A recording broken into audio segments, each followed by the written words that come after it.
اللہ الرحمن الرحیم۔ ناظرین گرامی، السلام علیکم ورحمۃ اللہ وبرکاتہ۔ ہم امید کرتے ہیں کہ آپ بخیر و عافیت ہوں گے۔ اللہ تبارک و تعالی آپ کو اپنے حفظ و امان میں رکھے۔ ناظرین گرامی، گزشتہ کل کی طرح آج بھی ہم آپ کے ساتھ درود شریف کی فضیلت، اہمیت، درود شریف کے مناجات اور درود شریف کی مبارک فضائل شیئر کریں گے۔ آپ سے درخواست ہے کہ ویڈیو کو مکمل سنیے، انشاءاللہ فائدہ ہوگا۔ ناظرین گرامی، درود شریف کی اہمیت اور فضیلت اس حوالے سے ذکر کرنا بھی ضروری ہے کہ ماہ ربیع الاول، جو کہ رحمتوں، برکتوں اور دنیا کی سب سے بڑی رحمت یعنی نبی کریم صلی اللہ علیہ وسلم کی آمد اور وصال کا ماہ مبارک ہے، لہٰذا ہم اپنی زندگی کے اس مبارک ترین مہینے کے اندر مبارک ترین عمل یعنی درود شریف پڑھتے رہیں، اس کے فضائل بیان کرتے رہیں، تاکہ ہمارے نبی کریم صلی اللہ علیہ وسلم محبوب خدا رحمت للعالمین کو ہمارا درود و سلام پہنچے اور وہ اس کا جواب دیں اور ان کو خوشی ہو۔ اللہم صلی علی محمد وعلی آل محمد۔ حضرت عبدالرحمن بن عوف رضی اللہ تعالیٰ عنہ سے روایت ہے کہ ہم صحابہ اکرام میں سے 4-5 افراد دن رات رسول اکرم صلی اللہ علیہ وسلم کے ساتھ رہتے تھے اور حضور سے جدا نہیں ہوتے تھے تاکہ آپ کی خدمت کی جائے۔ ایک دن حضور صلی اللہ علیہ وسلم اپنے گھر سے نکلے تو میں بھی ان کے پیچھے ہو لیا۔ حضور صلی اللہ علیہ وسلم ایک باغ میں تشریف لے گئے۔ وہاں آپ علیہ الصلوۃ والسلام نے نماز پڑھی اور سر سجدے میں رکھا اور سجدہ اتنا لمبا کیا کہ میرے دل میں خیال پیدا ہوا کہ کہیں آپ علیہ السلام کی روح مبارک پرواز کر گئی، لیکن آپ صلی اللہ علیہ وسلم نے سر مبارک اٹھایا اور مجھے بلا کر فرمایا، تجھے کیا ہوا؟ میں نے عرض کیا، یا رسول اللہ صلی اللہ علیہ وسلم، آپ نے سجدہ اتنا لمبا کیا کہ میں نے خیال کیا کہ اللہ تعالیٰ نے حضور صلی اللہ علیہ وسلم کی روح کو قبض کر لیا ہے، اب میں حضور کو کبھی نہ دیکھ سکوں گا۔ تو اس پر نبی کریم صلی اللہ علیہ وسلم نے فرمایا کہ اللہ تعالیٰ نے مجھ پر انعام کیا تو کیا میں نے سجدہ شکر ادا نہ کروں؟ انعام یہ ہے کہ میری امت میں سے جو کوئی بھی مجھ پر ایک بار درود مبارک پڑھے، اللہ تعالیٰ اس کے لیے 10 نیکیاں لکھے گا اور اس کے 10 گناہ معاف فرما دے گا۔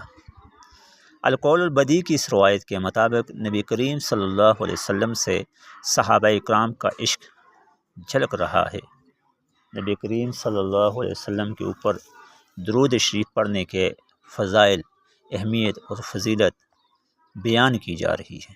ایک اور حدیث جو سیدنا فاروق اعظم رضی اللہ تعالیٰ عنہ سے مروی ہے، جس کا ترجمہ یہ ہے، وہ فرماتے ہیں کہ نبی کریم صلی اللہ علیہ وسلم نے فرمایا کہ جو بندہ مجھ پر ایک مرتبہ درود پاک پڑھے، اللہ تعالیٰ اس پر 10 رحمتیں نازل فرماتا ہے۔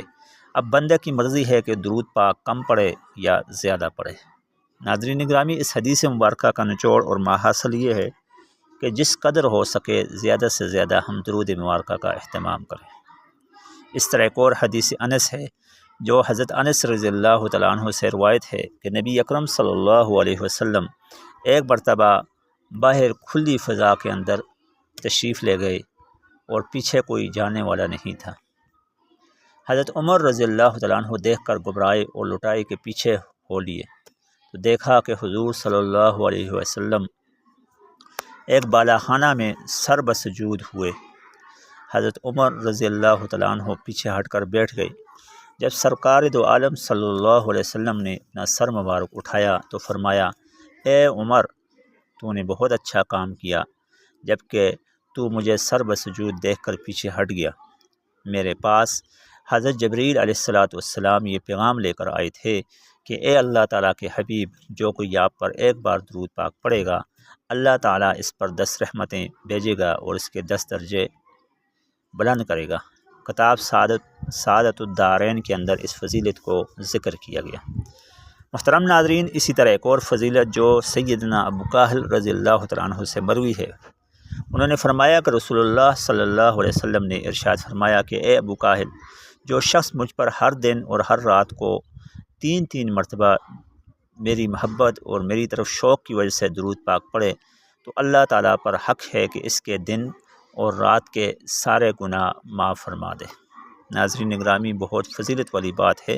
ایک اور حدیث کے اندر فرمایا، کسی نے عرض کیا کہ یا رسول اللہ، یہ فرمائیں کہ اگر آپ کی ذات برکات اور پر درود مبارک ہی وظیفہ بنا لوں تو کیسا رہے گا؟ تو نبی کریم صلی اللہ علیہ وسلم نے فرمایا، اگر تو ایسا کرے تو اللہ تعالیٰ دنیا و آخرت کے سارے معاملات کے لیے تیرے لیے کافی ہے۔ ناظرین گرامی، اس حدیث مبارکہ اور اس سے پچھلی احادیث مبارکہ کے اندر حدیث کے فضائل ذکر ہوئے۔ دنیاوی فوائد میں، حدیث کے فوائد میں رزق میں برکت، عمر میں برکت، محبت کا حاصل ہونا، فقر سے نجات کا ہونا، اللہ اور اس کے رسول صلی اللہ علیہ وسلم کا راضی ہونا شامل ہے۔ ناظرین گرامی، بہت بڑی فضیلت کی بات ہے۔ اگر ہم چلتے پھرتے اٹھتے بیٹھتے ان فیوز و برکات کو سمیٹتے رہیں تو ہمیں دنیا و آخرت میں کامیابی ہوتی رہے گی۔ اللہ تبارک و تعالی ہم سب کا حامی و ناصر ہو۔ اللہم صلی علی محمد وعلی آل محمد کما صلیت علی ابراہیم وعلی آل ابراہیم انک حمید مجید۔ اللہم بارک علی محمد وعلی آل محمد کما بارکت علی ابراہیم وعلی آل ابراہیم انک حمید مجید۔ صدق اللہ العظیم۔